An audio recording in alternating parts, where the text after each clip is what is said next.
We're diving into One Up on Wall Street by Peter Lynch. Oh, yeah, classic. And, you guys wanted this one, so we're going to unpack it. Yeah. We're going to extract those golden nuggets Absolutely. of wisdom so you can be a smarter investor. That's the goal. Starting today. Love it. So what I thought was really cool is Lynch kind of demystifies the stock market. He does. He throws out this myth that you need some Wall Street pedigree to win. Yeah. He practically hands you a shovel and says, go dig for those 10 baggers yourself. Yeah. And that's the first gem. Yeah. Invest in what you know. Invest in what you know. Like, it's so simple, but we overcomplicate things so often. Yeah, it's easy to overcomplicate things, right? Totally. So think about it. Like, we're out there experiencing the world. Right. We're noticing which stores are packed. Yeah. Which brands your friends can't stop talking about.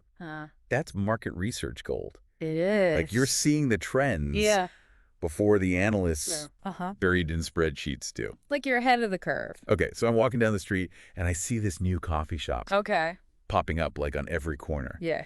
And there are lines down the block. All right. Does that mean I should buy stock right away? Well, not so fast. Okay. That's a great starting point. Okay. Like, you've identified something interesting, but now comes the investigation. Okay. So this is where Lynch's 6 stock categories come in. Okay. It's like a set of lenses that help you kind of focus in on what type of company you're dealing with. Okay. You got your slow growers. Right. You got your stalwarts. Yeah. You got your fast growers. Okay. So it's all about figuring out Yeah. which bucket this company falls into so you can tailor your approach. So you wouldn't go fishing for tuna with a fly rod? Exactly. Right. Each company needs a different approach. So like a fast grower, Yeah. like that hot new tech startup Yeah. might have explosive potential, Huge potential. but also higher risk. More risk, yeah. Whereas like a stalwart, like a really well-established blue chip company, Yeah. More stable. might offer stability, Right. but slower growth. Exactly. So it's about understanding those categories Yeah. to assess the risks and the rewards. Totally. Now this is where things start to get exciting. This is the fun part. The idea of finding those 10 baggers. Yeah. Okay, imagine putting in $1,000 All right. and watching it turn into 10,000. Oh, yeah. That's the kind of return. That can change your life. Absolutely. Right. Life-changing returns. And Lynch is all about those 10 baggers. He is. He sees them as the key Totally. to building serious wealth. Yeah. And he believes that anyone can find them. It's not just for the Wall Street guys. So how do we spot Right. these potential 10 baggers? Yeah. What are we looking for? What are the clues? Yeah. Well, I think Lynch's own track record.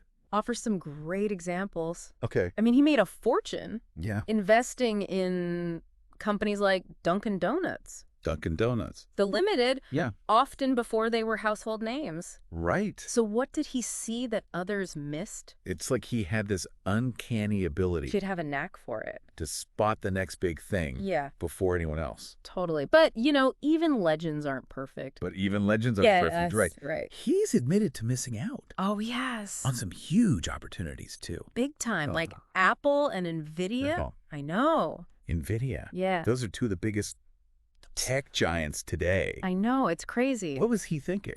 Well, he admits he underestimated Apple's potential, Wow. especially with the rise of the iPod and with NVIDIA. Yeah. He just didn't see how the demand for their graphics processing units would Okay. explode. Wow. So, I'll go off one. it is, but it's an important lesson for any investor, Right. even someone as successful as Peter Lynch. It's a good reminder that Yeah. we're all students in the market, Always learning. always learning and adapting. Absolutely. But let's get back to Okay. those strategies for spotting the 10 baggers. Yeah. What practical advice does Lynch give us? Well, he has this thing called the 2-minute drill. The 2-minute drill. Yeah. What's that all about? It's basically a set of key questions Okay. that he uses to quickly assess a company. Okay. Like, imagine you've got 2 minutes Yeah. to decide if this company's even worth looking into. Right. You need a focused approach. So it's like a But- rapid fire evaluation. Pretty much. I'm intrigued. Yeah. Can you give us a sneak peek into some of those questions? Sure. Like, what's he looking for? Well, he's definitely looking for a compelling story. Yeah. Does the company have a unique niche? Uh-huh. How's their debt situation? Um, Are their earnings growing? It's about cutting through the noise Right. and identifying those companies with the potential to really take off. It's like having a mental checklist. Yeah. Quickly filter out the duds and focus on the potential winners. Exactly. But finding great companies is only half the battle, right? Right. What about knowing when to hold them and when to fold them? That's where the rotation strategy comes in. The rotation strategy. Yeah, he's not a buy and hold forever kind of guy. Right. He's constantly evaluating his portfolio. Okay. Looking for opportunities to swap out a decent performer for a potential superstar. So staying dynamic. Yeah. Always looking for the companies with the biggest potential for growth. Absolutely. It sounds like we need to become master jugglers. Well, it's not about juggling. Right. It's about being strategic and disciplined. Okay. But there's so much more to uncover. I can't wait to dive deeper. We'll be back after quick dub.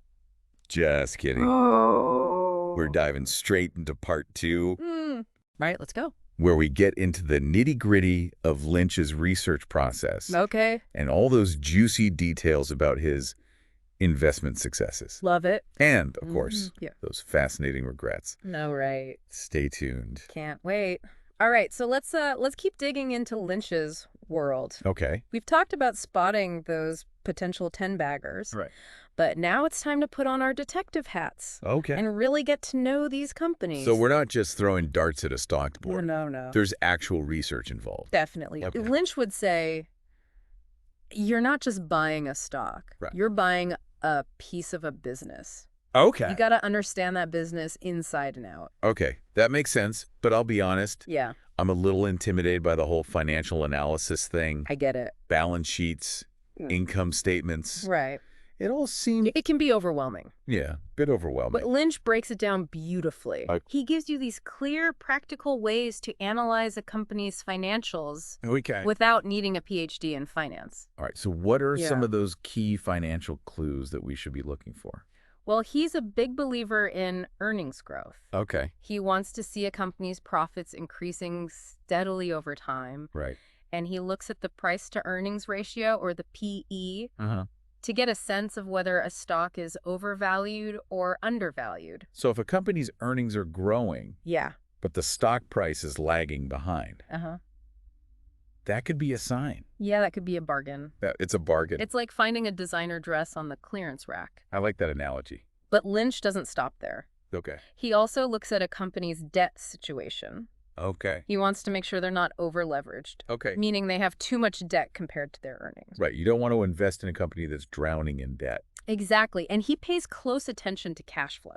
Okay. It's not just about how much money a company is making, but how much cash they actually have on hand to reinvest in the business and weather any storms that might come their way. So it's like checking their financial pulse. Yeah. Making sure they're healthy and strong. You're looking for signs of vitality. Okay.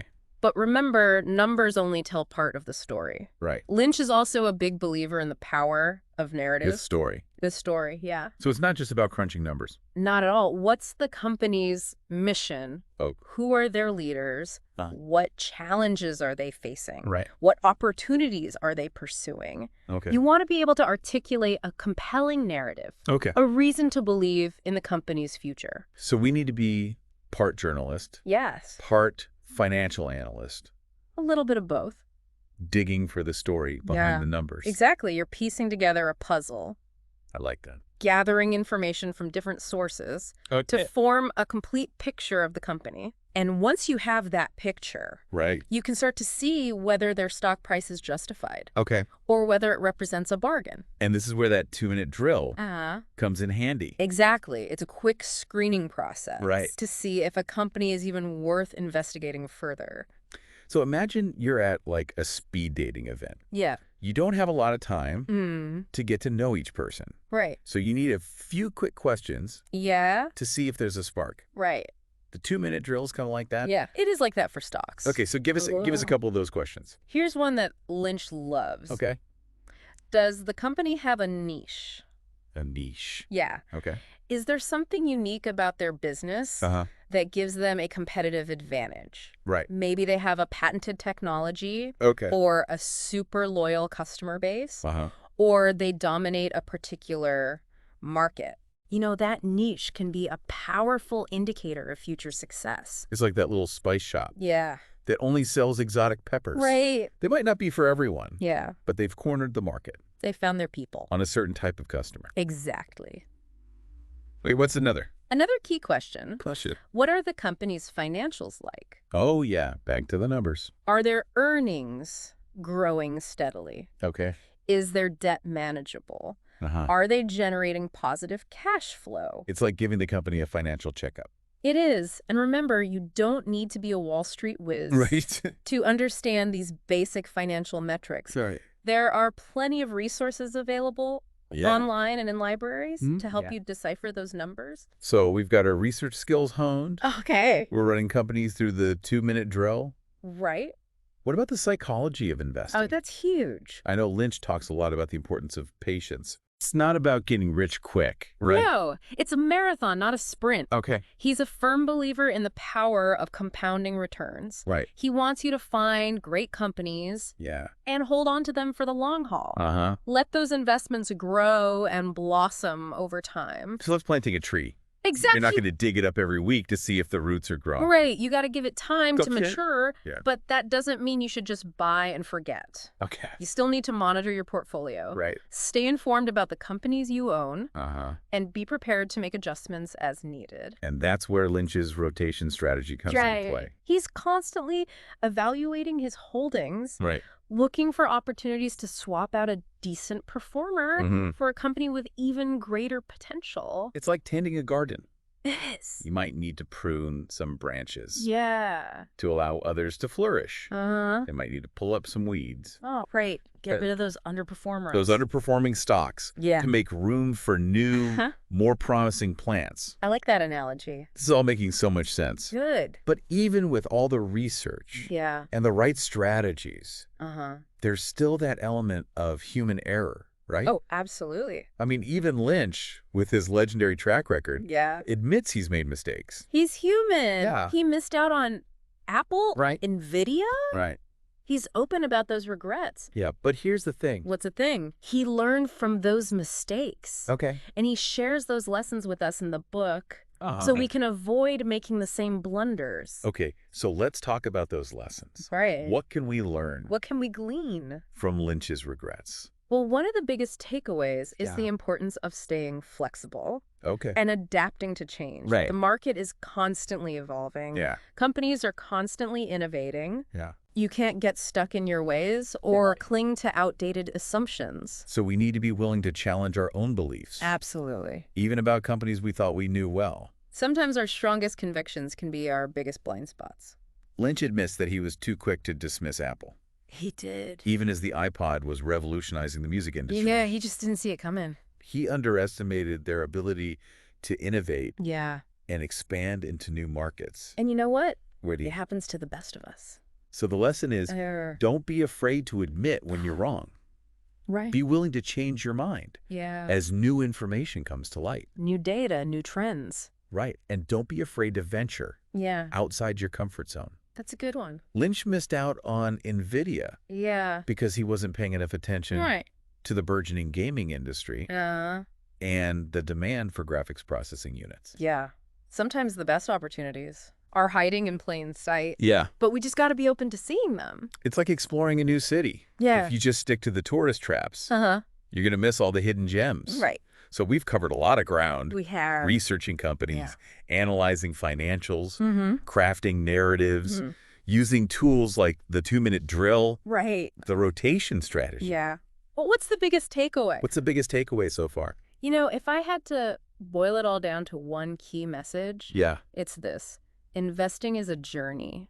Okay. Not a destination. Right. It's about continuous learning, adapting, refining your approach. Okay. And it's about enjoying the ride. I love that. Have some fun with it. It's not about getting rich quick. No. Or chasing the latest hot stock tip. Right. It's about building a sustainable approach to wealth creation, one that aligns with your values and your long-term goals. Absolutely. And having fun along the way. It should be enjoyable. Yeah. But our journey's not over yet. Oh, no. There's still so much more to uncover in One Up on Wall Street. Okay. In the final part of our deep dive, all right, we're going to explore some of Lynch's more nuanced strategies. Okay. Like how he uses diversification to manage risk. Interesting. And we'll delve even deeper into his philosophy of finding those hidden gems. Right. right under our noses. That way.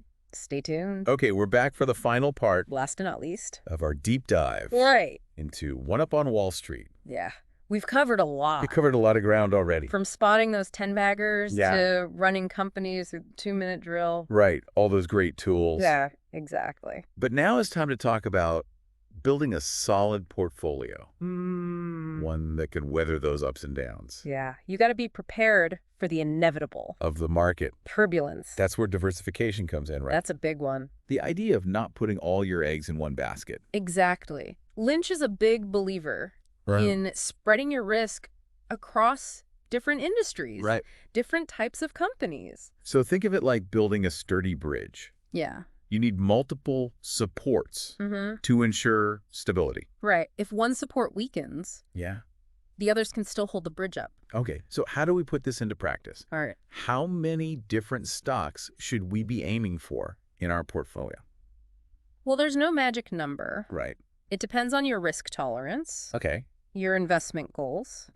And how much time you're willing to devote to managing your portfolio. Okay. But Lynch generally suggests having at least 5 different stocks in different industries. So I shouldn't put all my money in tech stocks just because they're hot right now. Probably not. You know what happens if the tech sector takes a downturn? Yeah. You want to have some exposure to other areas of the market, like healthcare, consumer goods, real estate, to balance things out. It's like creating a well-rounded meal with different food groups for a healthy diet. Right. Except this is a healthy portfolio. A healthy portfolio, exactly. And remember, diversification isn't just about the number of stocks you own. Right. It's also about the types of companies you invest in. Right. Lynch encourages us to mix things up. Okay. You know, include a blend of slow growers, stalwarts, fast growers. Okay. Maybe even a few turnarounds or asset plays. Right. If you're feeling adventurous. So this is where those 6 stock categories really come in handy. It all ties together. Right. They help us build a diversified portfolio that reflects our risk tolerance and investment goals. And you know what else? What? There's another key element to diversification that Lynch emphasizes. And it's geographic diversification. Oh, so we shouldn't just focus on companies in our own backyard. Not necessarily. There are amazing opportunities all over the world by investing in companies based in different countries. Okay. You can tap into new markets and reduce your exposure to any single economy. It's like exploring different cuisines. I love that analogy. From around the world. You never know. You might discover your new favorite dish in a place you never expected. Absolutely. And remember, diversification isn't a set it and forget it strategy. Right. You got to stay active. You need to regularly review your portfolio, rebalance your holdings, make adjustments as the market evolves. So it's like tending a garden.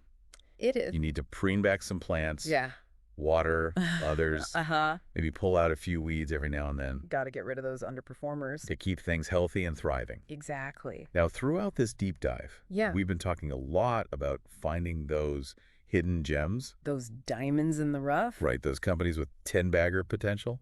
Yeah. But how do we actually go about uncovering these opportunities? That's the big question. Where should we even start looking? Well, Lynch has some great advice. Okay. He encourages us to start with what we know best. Okay. Our own everyday experiences. So it's back to that idea of invest in what you know. It all comes full circle. Right. Think about the products and services you use regularly, the stores you frequent, the brands you love. Are there any companies behind those products that seem to be doing exceptionally well? Okay. Are there any emerging trends or technologies that you're particularly excited about? It's like those trendy sneakers that everyone's suddenly wearing. Yeah. You notice them on the street. Your friends are posting about them online. Right. That could be a sign of a company on the rise. Exactly. And don't limit yourself to just the big, well-known companies. Okay. Some of the most exciting opportunities are hiding in plain sight in those smaller, lesser-known companies that are flying under the radar. So we need to become amateur sleuths. Yeah. Digging around in our own neighborhoods and communities for those hidden gems. Attend industry conferences, read trade publications, talk to people in your network. Okay. The more curious you are, the more likely you are to stumble upon those diamonds in the rough. And once we've identified that potential opportunity, we can put those research skills to work. Put it all together. We can run the company through the 2-minute drill, analyze the financials, right, craft a compelling narrative, and justify that investment. This has been an incredible journey. It has been fun. Through One Up on Wall Street. Yeah, so much great information. We've learned so much. Peter Lynch is a legend. From this legendary investor. Absolutely. He's given us the knowledge, the mindset, the tool, the inspiration to take control of our financial futures. Empowering stuff. He's shown us that investing doesn't have to be intimidating. Right. Or exclusive. It's for everyone. It's something that anyone can learn and master with a little effort and a lot of curiosity. And a little bit of passion. As we wrap up this deep dive, I want to encourage our listeners to take what they've learned and put it into practice. Get out there. Don't be afraid to get started. Yeah. Don't be afraid to make mistakes. You're going to learn from them. And most importantly, don't be afraid to have fun along the way. It should be enjoyable. Investing is a journey. It is. And it's best enjoyed with a sense of adventure. Absolutely. And a thirst for knowledge. Keep learning. So go out there, explore the world of investing, and discover those hidden gems that are waiting to be unearthed. And there are plenty out there. Thanks for joining us on this deep dive. I had a blast. We hope you enjoyed the journey as much as we have. Me too. Until next time, keep learning, keep growing, and keep investing in yourself. See you next time.